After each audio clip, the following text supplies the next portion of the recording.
Fala pessoal aí do sexto ano do Colégio Domus de Pindamonhangaba, que é o professor Romulo, professor de História. Nós vamos para a nossa segunda videoaula dessa quarentena. Nós vamos terminar de falar sobre esses povos antigos que passaram pelo território brasileiro, encerrando então essa apostila número 1 aí, a apostila do primeiro bimestre, ok? Nós falamos na última aula sobre o crânio de Luzia, a importância, né, desse crânio encontrado em Lagoa Santa, em Minas Gerais, para as teorias sobre os primeiros seres humanos que vieram para a América, né, para a nossa região aqui também. E hoje nós vamos dar sequência falando de outros povos que habitaram esse território aqui, o Brasil, né, e que deram, de uma certa forma, origem ao que nós, aos povos que nós temos hoje, enfim, né, que foram também aqueles que se encontraram com os portugueses depois, né? Então nós vamos falar de alguns lugares importantes, alguns sítios arqueológicos importantes, alguns locais históricos importantes. Aqui no Brasil, a Serra da Capivara, os sambaquis, né, que são interessantes também, e as sociedades amazônicas. E aí a gente vai encerrar essa parte, tudo bem? Bom, a Serra da... eu preparei, antes de mais nada, tinha preparado um vídeo para um conteúdo em PowerPoint para vocês, só que ficou difícil aqui no vídeo de fazer ele ficar legal, bem focado, não consegui desenvolver, então eu vou deixar esse link, esse arquivo na descrição ali, arquivado junto com o vídeo, tá? No YouTube, aí vocês baixem para vocês terem, tem umas imagens, vou deixar também uns links, né, de alguns vídeos para vocês conhecerem um pouco melhor essas localidades que ainda são preservadas e podem ser visitadas hoje, inclusive. Bom, falando da Serra da Capivara, né, é um sítio arqueológico no interior do Piauí, e há uma teoria que afirmaria que já existiriam seres humanos nessa região há 50 mil anos, né? Não é uma teoria aceita por todo mundo, no entanto, ela é interessante, está em debate, está em discussão. O importante é que existe registro de atividade humana ali nessa região, né, existem indícios, vestígios, evidências disso, né? Não se sabe ao certo quando eles chegaram, se é 50 mil anos de fato ou não, mas há indícios ali de que seres humanos estiveram ali, não seria um sítio arqueológico tão importante.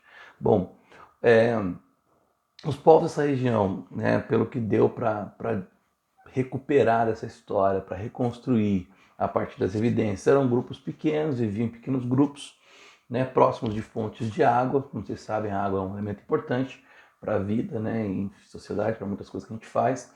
Então, onde tem água, geralmente a vida prospera, é mais fácil.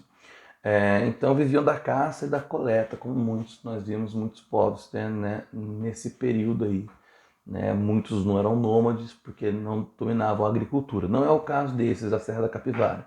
Eles já dominavam a agricultura, né? E já produziam também alguns objetos de cerâmica. Então já dominavam ali o artesanato, algum tipo de técnica de manipulação da argila, do barro, para produzir utensílios, o que é também uma coisa, né, que já denota, já mostra que é uma sociedade não muito assim, arcaica, uma sociedade já razoavelmente desenvolvida, né? Bom, esses povos têm uma coisa muito interessante, eles deixaram muitas inscrições nas paredes, né, nas rochas, as chamadas artes rupestres, né? Então é um local conhecido como um dos maiores do planeta hoje, onde você pode encontrar essas artes rupestres, esses vestígios de seres humanos através de desenhos, né, de gravuras nas paredes. Como em geral vocês já devem ter ouvido falar, né, nesse período as artes rupestres, os seres humanos eles pintavam, né, eles gravavam nas paredes alguma coisa do seu cotidiano em geral, né, algum rito religioso, a caça, enfim, alguma coisa que estava ali, da atividade do dia a dia que envolvia o dia a dia deles. E aqui você vai ter uma série de imagens que infelizmente eu não vou ter como mostrar agora, mas que vai estar no link lá no arquivo junto com o vídeo, aí vocês podem olhar melhor e também Se tiverem curiosidade, olhem na internet, vocês encontrarão outras informações. O importante é entender, então, que a Serra da Capivara ela é um sítio arqueológico, né, um lugar de estudo onde existem bastante evidências, né, históricas, onde se dá para estudar bastante coisa sobre o nosso passado. Esses povos ali, eles viviam próximos de locais com água, né, viviam da caça, da coleta de alimentos e dominavam a agricultura e produziam cerâmica, além de também ter essas gravuras, fazer essas pinturas, essas gravuras na parede, né, e nas rochas, que também ficam aí como evidências históricas importantes para a gente entender como funcionava a vida deles, o cotidiano, né, como eles viam, pelo menos, e como dá também para representar, né, porque essa arte rupestre são desenhos bastante rudimentares, né, imagens assim até um pouco difíceis de decifrar às vezes, então demanda estudo, demanda observação, demanda uma série de coisas ali, né, para chegar a um consenso. Mas é interessante esse ponto. Bom, outros povos antigos que moravam aqui, né, são os chamados sambaquieiros, que moravam nos que eles chamam de sambaqui. O que é um sambaqui? Um sambaqui é um monte, um pico, né, umas montanhas assim, que são feitas por seres humanos. Essa é a diferença, a curiosidade aqui do sambaqui. É que eles não são produto da natureza, pura e simplesmente. Os seres humanos foram fazendo, é fruto de uma atividade humana. Né? Os seres humanos que viviam ali foram fazendo, montando essas rochas, esses picos, essas elevações. São morros mesmo. Alguns chegam a 20 a 25 metros. E aí eles são compostos do quê? De conchas, por isso são chamados também de concheiros, né? Foram formados por conchas, né, de moluscos, restos de comida, ossos de animais, né, enfim, uma série de coisas que vão sendo colocadas, jogadas, vão sendo sedimentadas e vão construindo. Esses lugares, né, sambaquis, eram lugares também, descobriu-se que existem muitos ossos, restos mortais de seres humanos, então há um indício forte que ele era utilizado também como cemitério, né? Como né, para enterrar os mortos. E eles viviam ali, nesses sambaquis. Não se sabe exatamente por que fizeram que chegaram a fazer essas elevações, como já disse, mas encontraram, e há uma curiosidade, e existem estudos em cima desses sambaquis. O mais antigo fica no Vale da Ribeira, no interior de São Paulo, tem 9.000 anos de existência. Existem outros em outros lugares, geralmente locais, né, de litoral, e aí você tem outras com 7.000 anos, 5.000 anos de existência, mas o mais antigo é esse. Tudo bem? Eles viviam de uma maneira assim, tinham bastante alimento ali, né, vindo da caça, da pesca, da coleta de frutas. Então, dá para, como demora também para essas elevações serem construídas a partir desses, né, esses restos de alimentos, de ossos e tudo.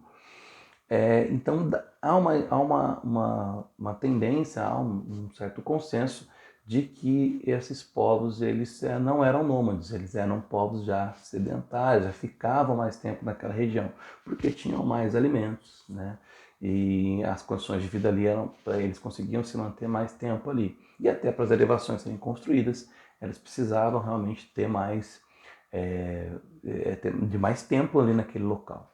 Então acredita-se que realmente era um povo bastante local, que permanecia ali, não era um povo nômade, que andava muito, né, atrás de alimento, que vagava muito. Era um povo mais sedentário, que ficava mais tempo localizado naquele território. Tudo bem? Eles desapareceram mais ou menos por volta de 1500, né, quando os europeus chegaram por aqui. Então seria mais ou menos isso. Tem aqui outra imagem, não vai dar para mostrar para vocês, infelizmente, né, de um samba aqui, dessas elevações, mas eu vou passar isso para vocês, tem no arquivo, né, vocês podem pesquisar isso na internet também, como eu já falei. Bom, e aí as sociedades amazônicas, né? Acredita-se que, né, estima-se que os seres humanos habitavam a região amazônica há cerca de 2.000 anos, né, região da Amazônia. E entre 1000 a.C. e 1000 depois de Cristo, né, surgiram algumas sociedades um pouco mais complexas. O que são sociedades complexas? Sociedades com uma organização social mais bem estruturada, mais bem dividida, né? Por exemplo, com uma hierarquia social mais determinada. O que é hierarquia? Né? Então você tem graus, posições na sociedade, pessoas que ocupam determinadas funções que seriam mais teriam mais destaque naquela sociedade, uma importância, né, de impacto maior. Então isso seria uma hierarquia, né? Você tem uma sociedade organizada hierarquicamente, provavelmente um líder, né, local ali da tribo, não sei, provavelmente um líder, né, um chefe para organizar, para decidir, né, uma divisão social de trabalho também, quem faz o que mais bem determinada. Isso é a hierarquia social. Isso mostra que é uma sociedade já mais complexa, mais desenvolvida, né? Que se organiza melhor. E também o artesanato deles era um artesanato mais elaborado, né? A manipulação da argila, a precisão, os detalhes, eles eram maiores, mais bem feitos. Então há um domínio maior da técnica, né? Dessa técnica de produção de utensílios a partir do barro e de outros materiais. Então a gente vai ver alguns povos aqui, né? O primeiro deles, que viveu de 200 a 1350, é o povo Marajoara, na região da ilha de Marajó. Né? Tem algumas imagens aqui, mas dá para mostrar para vocês. Né? Em 900 e 1600 tem perto da região de Santarém, no Pará, né? As margens do rio Tapajós, surge a cultura tapajônica. Então também bastante elaborado o artesanato deles, uma cidade bem interessante. Tem aqui algumas imagens para vocês verem. E as sociedades tupi-guaranis também, né, que foram essas sociedades, esses povos que depois acabaram se dispersando em 500 a.C., eles migraram, né, para o litoral e tal. E aí você tem eles encontrando depois em 1500 com os europeus que chegaram aqui no Brasil. Né? Então você tem essa diferença. E esses povos, inclusive o Tupi-Guarani, eles têm um diferencial interessante que eles têm, inclusive tem uma imagem aqui, eles já desenvolviam o alfabeto. Né? Então, ou seja, uma sociedade que desenvolve um alfabeto, desenvolve um sistema de linguagem, um sistema simbólico para representar alguma coisa, isso indica já um certo grau de evolução da sociedade, né? Que é diferente de outros, tudo bem? Bom, depois tem a sociedade Xingu, de 1200 a 1600, no Alto do Xingu, né? E, enfim, e outras sociedades também que apresentavam alguns geoglifos. O que são geoglifos? São grandes estruturas feitas na paisagem, no território, que só consegue ver totalmente de cima. Né? Muito interessante. Alguns povos antigos na região do Acre encontraram 250 dessas estruturas desenhadas e feitas no solo, né, feitas ali no território. Aí você pergunta, mas por que fazia isso? Eles não sabem ao certo, provavelmente por algum culto, alguma coisa, alguma atividade necessária. Não se sabe ao certo, só se sabe que existem, né, e que são bastante curiosos e remontam a esses povos antigos, primeiros seres humanos que moravam lá, né, eles remetem a isso, que é o importante a gente saber agora. Tudo bem? Existem algumas imagens aqui também, vocês podem olhar.